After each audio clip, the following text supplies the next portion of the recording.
estamos de volta ao nosso Tira Dúvidas, que conta agora com a participação dos professores de História Leonardo Greco e Cledson Pereira.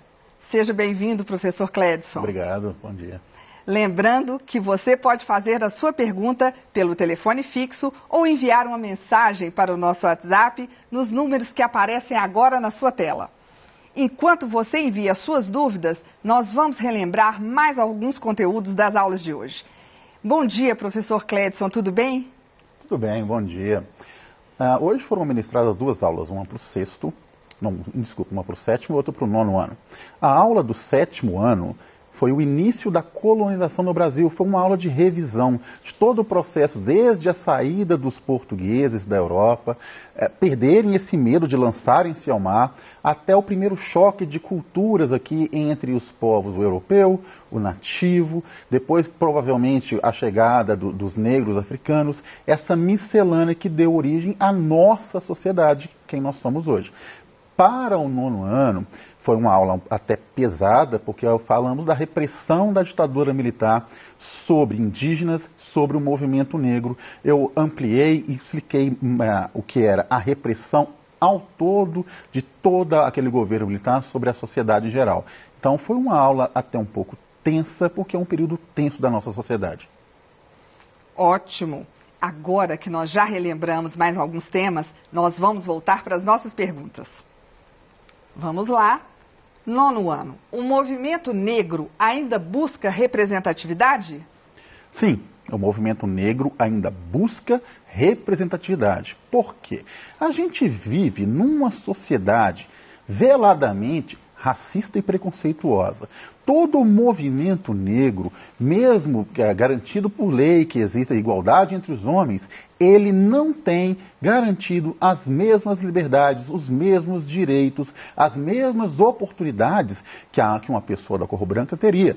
Então, este movimento, todos os movimentos destinados à cultura negra, à cultura afro no Brasil, ainda precisam, ainda demandam de maior representatividade na nossa sociedade, sim. Então, todos esses movimentos, todo esse movimento cultural ainda demanda de maior força, de maior representatividade na política, na cultura e na nossa sociedade.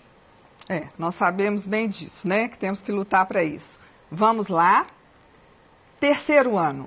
É correto dizer que a mão de obra no Brasil colônia foi exclusivamente escravista? Não é correto, não. É o seguinte, durante o processo colonial português aqui na nossa colônia, né, no Brasil de hoje, é verdade que a mão de obra do escravizado africano foi a mais utilizada, né, em termos proporcionais. Entretanto, ela não foi a única. Havia também, em menor quantidade, mas havia a utilização de escravizados indígenas e havia também aquela mão de obra livre, que era remunerada. Exemplo. Durante o ciclo da cana-de-açúcar, né, principalmente durante o ciclo da cana-de-açúcar, no dia a dia da produção do açúcar no engenho, haviam funções que eram exercidas por profissionais, por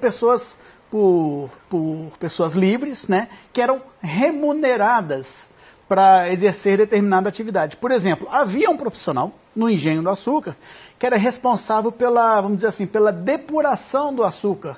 Então, quanto melhor fosse a sua atuação, mais puro seria o açúcar, de melhor qualidade. Por isso, o senhor de engenho optava por remunerar alguém para exercer essa atividade, até pensando naquela lógica do trabalho, né? Se você paga, você pode exigir qualidade, né? Então, essa pessoa era bem remunerada porque o resultado do trabalho dela, se fosse um bom resultado, significaria, no final das contas, um bom valor final para aquele açúcar produzido. Então, a mão de obra escravizada africana era a mais utilizada, porém não era a única. Bem esclarecido. E agora nós vamos responder ao Luiz Fernando Ayala. Um abraço para você, Luiz Fernando. Ele é do Colégio Martins Pena, é de Nova Iguaçu, do sétimo ano. Professor, por que os portugueses produziram cana-de-açúcar no Brasil e não em Portugal? Uma pergunta muito interessante. Vamos pensar macro aqui, eu vou ampliar essa resposta.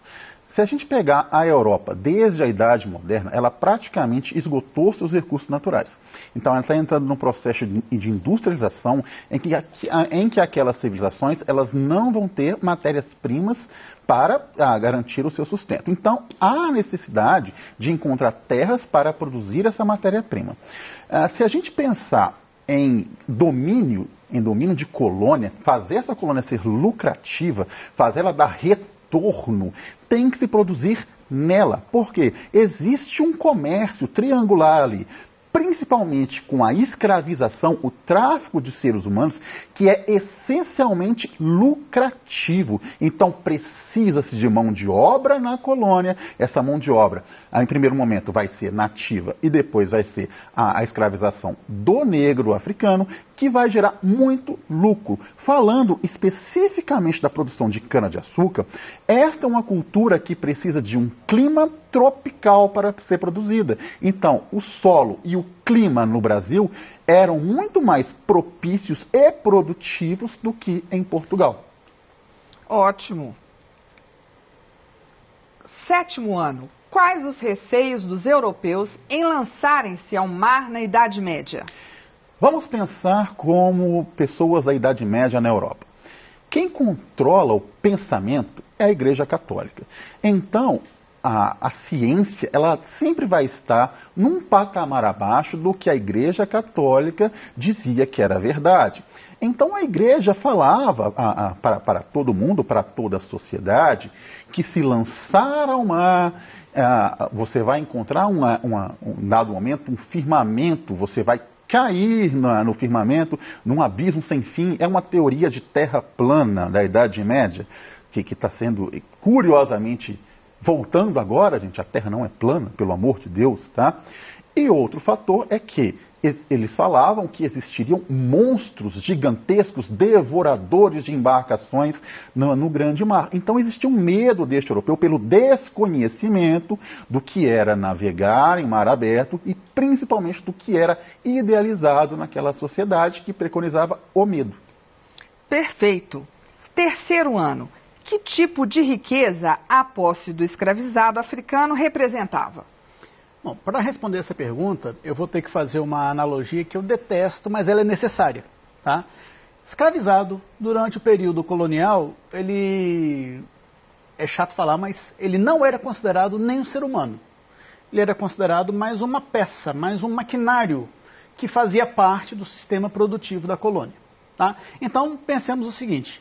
O escravizado, nós já vimos que o escravizado africano, ele era a mão de obra, assim, indispensável para que se gerasse riqueza a partir da exploração da colônia, não é? Além disso, havia um segundo momento em que esse escravizado também poderia gerar lucro para o seu senhor, não é? Suponhamos que determinado proprietário de escravos, esquisito falar, né, mas verdade, que determinado proprietário de escravos, na sua atividade, quebrasse. Imaginem no final do ciclo da cana-de-açúcar, um engenho que está à beira da falência. Então, o senhor de engenho não tem mais de onde tirar riquezas a partir da atividade do plantio da cana-de-açúcar, do beneficiamento e produção do açúcar. Mas ele tem, digamos, 30 escravizados, 30 peças. Ele pode comercializar esses escravizados e daí ele consegue auferir algum recurso. Então, vamos dizer assim, além de ser uma excelente mão de obra, né, o escravizado ele também podia cumprir esse papel, ele poderia ser comercializado. Seria um jeito de fazer dinheiro rapidamente para suprir alguma carência momentânea, algum endividamento momentâneo do senhor, né? É como se hoje em dia você tivesse uma indústria, a sua indústria está em dificuldades e você vende parte do seu maquinário para pagar determinado compromisso. Por isso que eu falei, é desagradável falar, mas era a realidade naquele período. Ok? Ok. 9º ano, professor, existe racismo no Brasil? Porque ninguém se diz racista, né? Ninguém se diz racista no Brasil, mas existe sim racismo no Brasil, um racismo estrutural que é velado. Vamos pensar da seguinte forma. Eu quero que vocês Analisem o que vocês conhecem como sociedade, desde das coisas que vocês fazem cotidianamente ao que vocês poderiam ver na TV.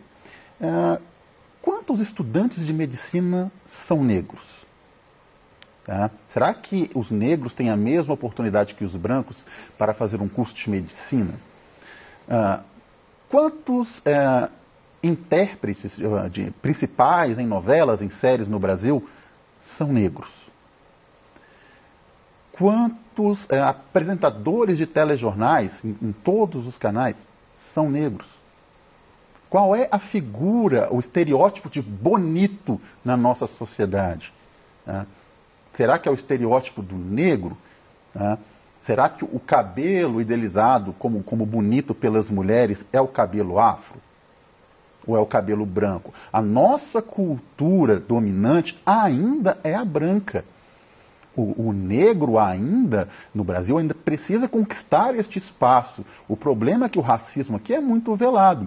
Muitas pessoas falam comigo assim, mas professor, você fala de racismo, mas você é branco. Ok, primeiro, toda pessoa tem o direito de falar de racismo, tem que combater o racismo. Mas eu sou branco, estou bem, eu sou um palmito, né? De tão branco que eu sou. A minha avó, Dona Bertolina, que já morreu, era negra. A minha outra avó, Dona Adriana, era índia. Então, por que eu não posso me considerar também negro e sofrer racismo? Porque no Brasil nós somos uma miscelânea. A nossa formação é a mistura das culturas nativa, da cultura branca e da cultura negra. Então, é uma hipocrisia danada falar em racismo no Brasil, porque nós todos somos mestiços, nós todos somos misturados. E sim, existe racismo no Brasil. E ainda para você, professor, por que Tomar Ceuta era importante para a expansão portuguesa? Ceuta é uma cidade onde fica o Marrocos hoje. Então, ela está geograficamente posicionada próximo ao Oceano Atlântico e próximo ao Mar Mediterrâneo. Então, tomar Ceuta é controlar um importante entreposto comercial da Europa no Mediterrâneo, com as rotas comerciais do norte da África, do Oriente Médio e com a costa ocidental africana. Então você vai tomar conta do mais importante entreposto comercial daquela região. Ótimo. Terceiro ano. Sendo algo tão cruel, por que a coroa portuguesa não buscou outras alternativas para a mão de obra? Ok, essa questão, para responder, a gente tem que pensar para além dos portugueses, tá? No geral, os europeus, nesse período, eles tinham uma ideologia de superioridade racial. Vou explicar um pouquinho mais simplificado para vocês. Os europeus, daí vem a expressão eurocentrismo. Os europeus consideravam que, por exemplo, civilização só na Europa existe. Religião só na Europa existe. Organização social só na Europa existe. E nós sabemos que isso nunca foi verdade, né? Havia uma organização social nas Américas, havia uma organização social na África e também na Ásia, na Oceania. Apenas eram organizações, eram modelos civilizatórios diferentes dos europeus. Mas, enfim, o que predominava naquele período era o chamado eurocentrismo. Então, quando os europeus, por exemplo, desembarcam na África, desembarcam na América, eles têm uma lógica, uma consciência de que eles estariam levando a civilização para os selvagens, para os bárbaros. Então, na visão dos europeus, e aí os portugueses entram, né? Eles estariam fazendo um favor a esses pobres selvagens, levando a civilização, levando uma religião. Então, para eles, a prática da escravização era uma prática comum, natural, porque eles acreditavam o seguinte: aquele ser que está ali, nem humano é, ele não conhece nada, ele é um bruto.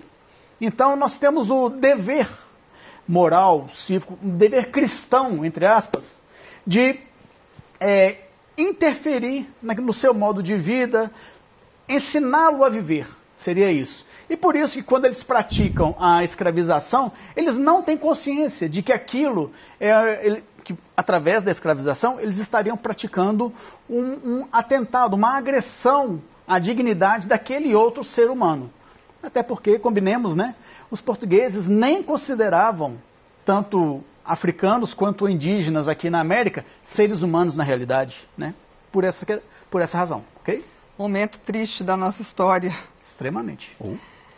Nono ano, por que a grande maioria dos jornais não publicava o que estava acontecendo? Em relação à ditadura militar, não é?